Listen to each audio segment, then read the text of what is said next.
आशा करता हूं आप सब बहुत अच्छे होंगे। मेरा नाम है सिद्धांत अग्निहोत्री, स्टडी ग्लोस पे आपका बहुत बहुत स्वागत है। दोस्तों, हरियाणा और जम्मू कश्मीर के एग्जिट पोल्स आ गए हैं। मैं कुछ नहीं बोलूंगा, मैंने लेक्चर्स लिए हैं एक हफ्ते पहले जम्मू कश्मीर हरियाणा इलेक्शन पे, डिस्क्रिप्शन में लिंक दे दूंगा।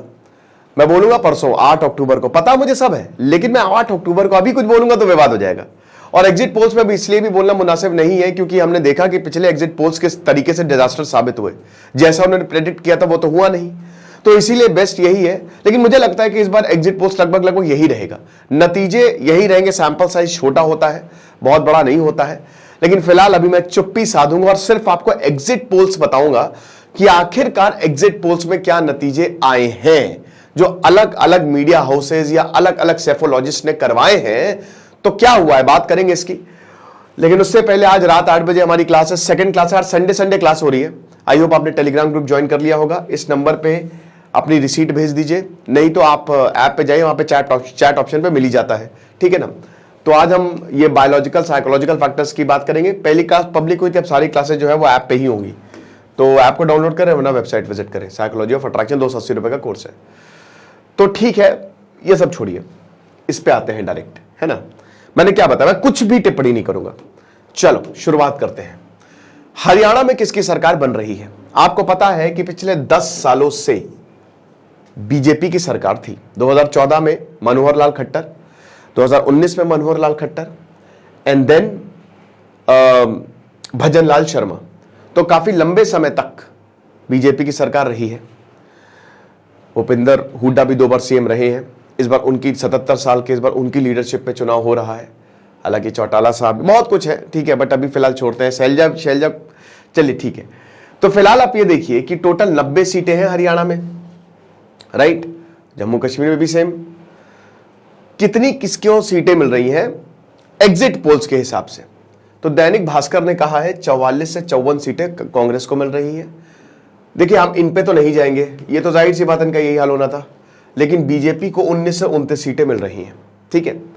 55 सीटें देखिए यहां पे कांग्रेस को मिल रही है, पीपल्स पल्स, और 26 सीटें जो है वो बीजेपी को मिल रही हैं। रिपब्लिक मैट्रिक्स की बात करें तो 55 से 62 सीटें मिल रही हैं इंडियन नेशनल कांग्रेस को, और 18 से 24 सीटें मिल रही हैं बीजेपी को।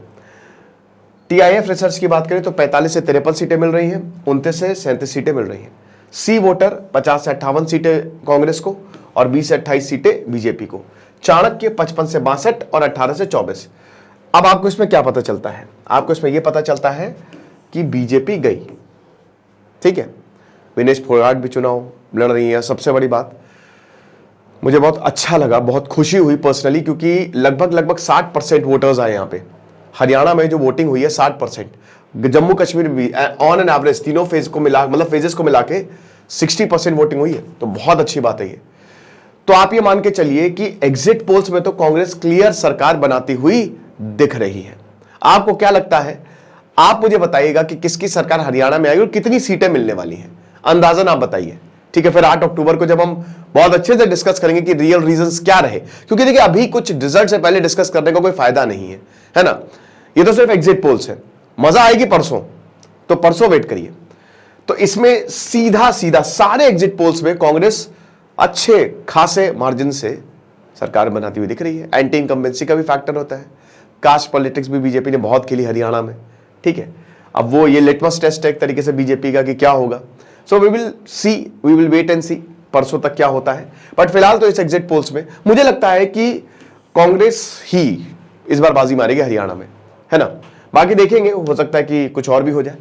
अब आ जाओ यहां पे जम्मू कश्मीर पे। देखिए जम्मू कश्मीर में लगभग सबके ऐसे ही एग्जिट पोल्स है। इसमें जो जम्मू कश्मीर और नेशनल कॉन्फ्रेंस है, जम्मू कश्मीर में जो सीट है आपको 46 सीटें चाहिए, यहां पे भी 90 सीटें हैं। लेकिन यहां पे बड़ी बात यह है कि किसी को भी बहुमत नहीं मिल रही एग्जिट पोल्स के हिसाब से। ऑन एन एवरेज यहां पे 40-42 तक मामला फंस रहा है। अब जो अलायंस है कांग्रेस और नेशनल कॉन्फ्रेंस का, वो लार्जेस्ट है। बड़ी बात यह है कि बीजेपी सिंगल लार्जेस्ट पार्टी, इसमें भी ऑन एन एवरेज 60% वोटिंग हुई है वैली में, बहुत बढ़िया है। और मैं तो यही उम्मीद करूंगा कि जल्द से जल्द जम्मू कश्मीर को एक पूर्ण राज्य का दर्जा मिले। अभी कोई बात नहीं, इलेक्शन हो गए, सुप्रीम कोर्ट ने बोला था कि सितंबर तक आपको इलेक्शन कराने ही कराने, और करवा दिए। वो नहीं थे, वो तो सुप्रीम कोर्ट का फैसला था, शायद ना होता तो हो सकता है इलेक्शन भी ना होता, बट ठीक है।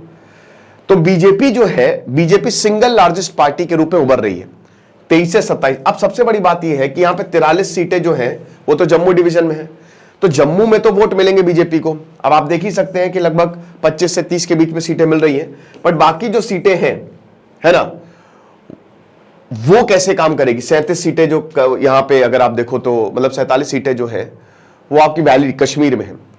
तो वैली में भाई पिछली बार कुछ तो 1.5%, इस बार 2% बीजेपी का वोट शेयर बढ़ता दिख रहा है एग्जिट पोल्स के हिसाब से, ठीक है ना।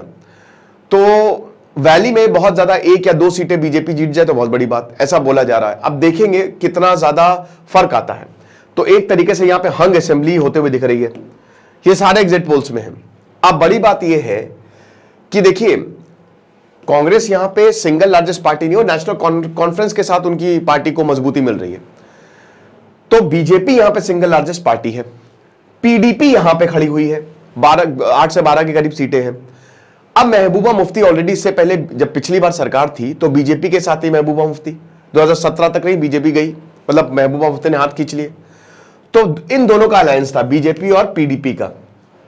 महबूबा मुफ्ती ने साफ कर दिया है कि हम नहीं जाएंगे बीजेपी के साथ। तो अगर ये नहीं जाएंगे तो एग्जिट पोल्स के हिसाब से इनकी सरकार नहीं बनेगी। और पॉलिटिक्स में तो खाली बात होती है, जब रिजल्ट आते तो सब कुछ अलग ही हो जाता है। फिर आता है Jammu Kashmir national conference, PDP और एनसी तो भूल जाइए, हो सकता है सरकार बना ले, लेकिन वही है कि जमीन आसमान का फर्क है, बहुत मुश्किल है। इनको यहां पे सीटें मिल नहीं रही है, तो क्या बाकियों के साथ ये जाएंगे? लेकिन बाकियों के पास इतनी सीटें मिलनी चाहिए। देखिए 46 सीटें चाहिए, अगर 40 तक भी जेकेएनसी या 42 तक भी चली जाएगी तो शायद फिर यहां से सपोर्ट उठा लेगी जेकेएनसी। लेकिन अगर 40 से नीचे सीटें हुई तो मामला फंस जाएगा, ठीक है। नेशनल कॉन्फ्रेंस ने कह दिया है कि हम बीजेपी के साथ नहीं जाएंगे क्योंकि इन्होंने धोखा दिया है। तो अब बड़ी बात यह है कि जम्मू कश्मीर में किसकी सरकार बनेगी। सरकार तो बनेगी, बट किसकी बनेगी देखना दिलचस्प रहेगा। परसों हम बहुत ही डिटेल में बात करेंगे जब रिजल्ट आएंगे। तो फिलहाल ये एग्जिट पोल्स थे। आपको क्या लगता है? मुझे सीट के साथ कश्मीर में भी, हरियाणा में भी, देखते हैं किसका प्रेडिक्शन सही होता है। Thank you so much.